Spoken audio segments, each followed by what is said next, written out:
Welcome everyone to another episode of Tutorial Tuesday. It is week 49, 2019. I'm glad that you're along with us. Hey, for the next 2 weeks, I'm going to be broadcasting from the road, and today's broadcast is brought to you in the cab with Paisley's right there. We are heading down to Cowboy Christmas, and we'll be at the Las Vegas Convention Center in booth number 3714. You're going to want to stop and get your free samples of beef jerky, along with, and this is the first time I've ever done this, I'm selling a 2020 calendar for 20 bucks. So join us in booth 3714. Free samples of jerky, buy some Paisley's beef jerky, along with my 2020 calendar. So let's get right into your questions. Say bye, Ben. See ya. Okay, first question comes in via direct message, and they want to know what the difference between constant lights and strobe lights are. And since it is Tutorial Tuesday, I'll just do a quick definition. A constant light is constantly on, and a strobe light emits a flash, and you need a trigger that's compatible with your camera, and it goes on the hot shoe, and once you press the shutter button, the flash goes off. Now, the pros immediately of a constant light is you don't have to worry about the type of camera that you use, whether it's Canon or Nikon or Leica or Pentax, whatever you're using. A constant light is always on, and it doesn't matter what kind of camera system you use. The next thing about the constant light that's a plus is what you see is what you get. So you set that light up in front of a person, you're going to see the pattern of light that's immediately on them. You can kind of do the same thing with a strobe light and use the modeling light, and then you can see the light pattern that's on your subject.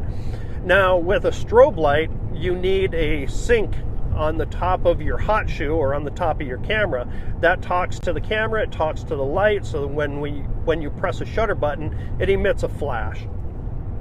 That's good, but it also limits you. So, let's say in my workshop, for example, if someone uses a Sony and someone uses a Nikon and someone uses a Canon, I need a separate trigger for each one of those systems. And that can be, it can be a challenge. But with constant lights, you don't have that challenge. I'm going to post a picture that Bruce and I took down in Monument Valley using Bruce's Stella Pro lights, which are constant lights, and take a look at this.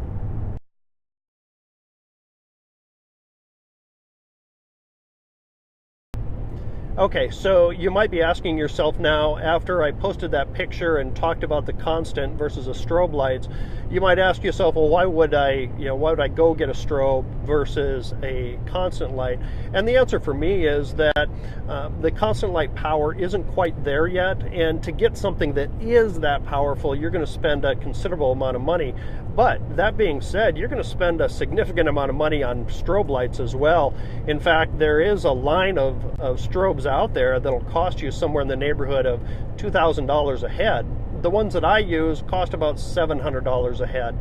But a couple things that I'm able to do with my strobes is go out at 2 o'clock in the afternoon and execute an on-location portrait with zero clouds in the sky and overpower the sun. But with certain constant lights, if you don't have that power, you're not going to have that ability. So that's my take on constant versus strobes. But ultimately, light is light, and with your talent, with your experience with light, you're going to create great light no matter what you have if you keep at it. So hope that helps you. Just a quick shout out and a huge thank you to Cowgirl Magazine for naming me one of their top 7 photographers for every cowgirl to follow. I really appreciate that, and we'll see you down at the NFR. Hey guys, just a simple wave back at you. Thanks for tuning in. Hey Mason Atlas, thanks for tuning in, man. I appreciate the wave. Okay, tips for getting and maintaining focus in areas like moving subjects and low light. Number one, know your focal planes. Know when people are moving in and out of your focal planes and you have to readjust. There are other things a camera... Okay, so knowing when your subject is moving in and out of your focal plane, your cameras have predictive focusing that will help you maintain that critical focus. For Canon, that's called AI servo, and I use that when subjects are moving towards me. And I couldn't let this question go without also mentioning that we have to make sure that we're doing the best we can to maintain focus as well, which is hugging that camera in tight, using your body as a tripod, or actually using a tripod as well. Now, in a low light situation, you're going to be giving up a bit of sharpness in your images simply because we're going to need to increase our ISO, and that's going to introduce grain in our image, so automatically we're not going to end up with the sharpest. Now, in low light situations, it's even more important that you use the tools available to you on your cameras, like servo, like image stabilization if you have that on your lens, and then also maintaining control of your camera next to your body. So what's on that Christmas list besides Paisleys? Well, I can tell you, considering that we're down here at Cowboy Christmas, that list is going to grow immensely, and over the next almost 2 weeks, I'll keep you updated on that list. Now, as we wrap up this week's Tutorial Tuesday, the last thing I'm going to do here is add in some commentary by my friend Bruce Doran. Along with being a Canon explorer of light, he's also an ambassador for Light in Motion, which make the constant lights called the Stella Pro series. So you want to go ahead and check this out, as he gives some advantages to their use. And I can tell you personally from using them, they're very small, they're very handheld, and they're perfect for, you know, going out and doing high school seniors or going out and doing couples and things like that. And I posted a picture of what Bruce and I did for that couple down in Monument Valley. So go ahead and check out his commentary here.